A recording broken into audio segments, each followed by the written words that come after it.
Welcome to BFSI classes, Domain Mutual Fund Agent, Module 2 Market and Sell Mutual Funds, Chapter Measures of Return in Mutual Funds. In this chapter, we are analyzing various return measures. Okay, how to calculate return from mutual fund. After studying this module, you will be able to calculate different types of returns on mutual funds. Okay. Before proceeding to mutual fund returns, we would like to revise a older concept, net asset value. What is net asset value or NAV? Net asset value or NAV is the consolidated market value of all the shares, bonds and securities in which your fund has invested on any given day, adjusted for permitted expenses and charges. It simply means asset value, the gross asset value minus all the expenses incurred. That means depreciation. Okay, an asset, for example, in the previous class we have said that furniture is an asset. What is the real value of a furniture? It's gross value minus its loss in value, okay, due to inflation. Why loss in value? Due to inflation. This is called net asset value, gross value minus inflation or expenses. Okay, it is called net asset value. In short, net asset value is equal to market value of all units divided by number of outstanding units. Okay, market value of all units divided by number of outstanding units is called net asset value or NAV. Suppose this is a chart. This is a question. Unit capital 20 crore units of 10 each, and the profits are 3 crore, and capital appreciation is 14 crore, and the unit holders funds in scheme is 217. This is a chart. Okay, this is an expense and assets chart. From this, the unit holders funds is also called net assets. Okay, in the final 217 crores are called unit holders funds in scheme. This is also called net assets. These net assets divided by outstanding units, that is 200 crore. Okay, unit capital is 200 crore, that is outstanding units. Unit capital is also called outstanding units. So net asset value is equal to net assets divided by number of outstanding units.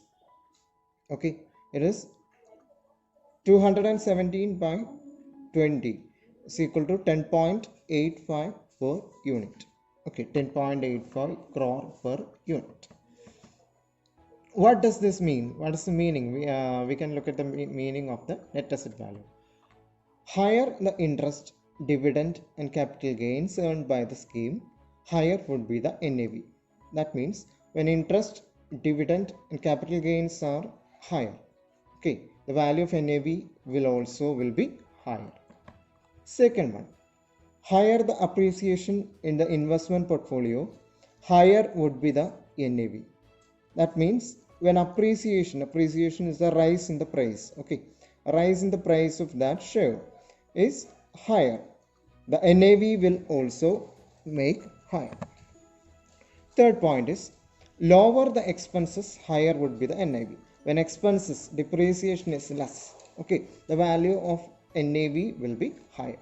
Okay, now we have to discuss the various returns in mutual funds. Okay, there are mainly three types of returns in mutual funds. They are simple returns, compounded returns and annualized return. Okay, returns in mutual funds are classified into three. They are simple return, compounded return and annualized return. Okay, we can discuss these in one by one detail. Okay, first of all, simple return.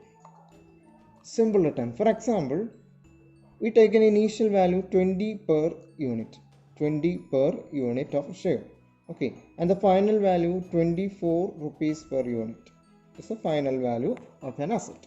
Okay, so simple return NAV at the end minus NAV at the start into 100 divided by NAV at the start. That means final value minus initial value divided by initial value into 100. After putting the values, we get symbol return is equal to NAV at the end, that is 24 per unit, minus NAV at start 20 per unit, divided by initial value, that is 20 per unit, into 100. That means 20% is the symbol return when we calculate the returns in mutual funds. Okay, how to calculate symbol return? Final value minus initial value divided by initial value into 100. Okay, what does this mean? The features of symbol return are follows. As per SEBI rules, absolute returns must be used to represent returns for periods less than 1 year. Okay, when the period is less than 1 year, the returns should be calculated as absolute returns. Okay, absolute. And second feature of simple return, it is used in all funds except liquid funds. Okay, simple return cannot be calculated for liquid funds. Okay, liquid funds, it is not applicable because liquid funds are dynamic. Okay, it cannot be calculated. It does not have a final value and initial value fixed. Okay, there is no fixed initial value and no fixed final value for liquid funds, so it is not applicable for liquid funds. All other funds are accepted simple return. Okay, third feature is it can only be calculated for growth options. Okay, when the investment is for growth option, it is meant for growth. In that situation only the simple return can be calculated. Okay, now we have to move to the second type of return. Returns in mutual fund. Second one, annualized return. Okay, annualized return. What does this mean? We can take an example. An investor has invested in two growth options. Okay, two growth options. He has held the first option for 8 months, first investment for 8 months, and the second option for 6 months. Okay, the first option has given a return of 7% so far, and the second option has given 5% return. Okay, so the first investment for 8 months, second investment for 6 months.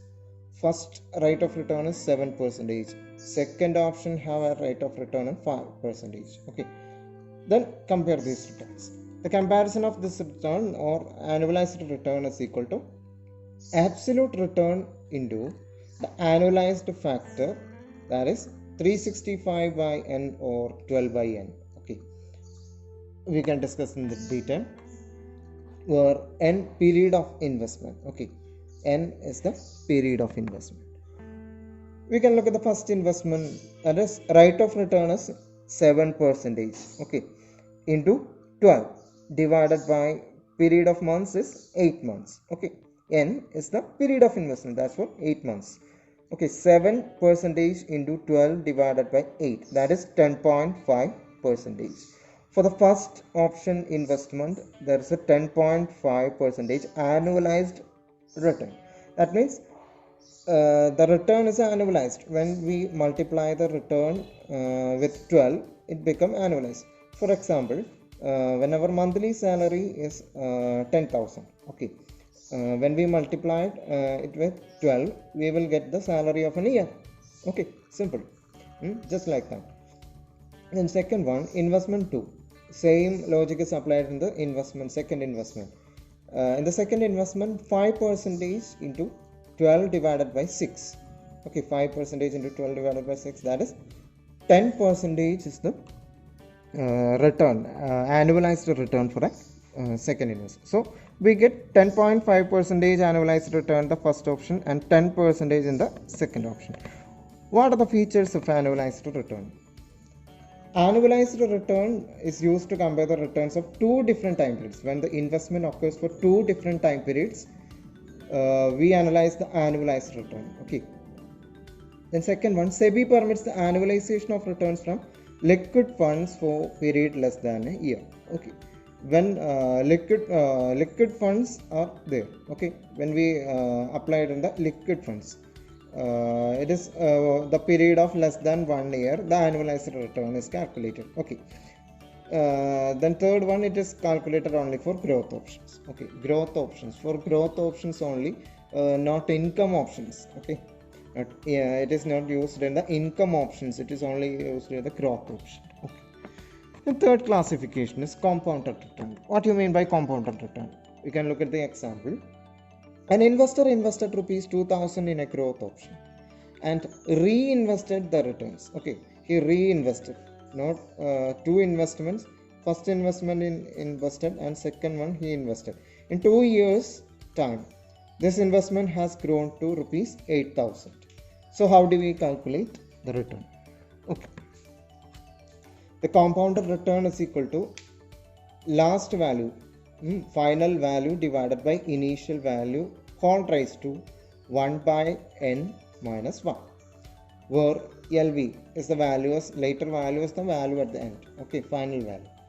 IV is the value at the start, initial value, and n is the holding period for period in years. Okay, holding period, that means investment period. Okay, after putting in the values, we get compounded return is equal to 8000 divided by 2000 whole raised to 1 by 2 minus 1 is equal to 1. This is equivalent to 1 into 100 is equal to 100%. Okay, 100% is the compounded return. Features of compounded return: it can be used for calculating returns that have reinvested. Okay, when an amount is invested and it can invest for the reinvestment, so in that situation the compounded return is calculated. Okay, just like the compound interest, as we studied in the mathematics section in the banks. Okay, the compound interest in the banks, how does compound interest is calculated? Compound interest is calculated on the basis of reinvestment. Okay, when a principal is invested, after some more years we get after some years we get interest, and after some that time period, that duration, we reinvest that amount with the interest. Okay, principal plus interest is the amount for the second investment, reinvestment. In that situation, compound interest is calculated. The second feature is it is calculated only for growth options. Okay, the compounded return is applicable only for growth options. So all three type of returns are used for growth options. Okay, not for income options.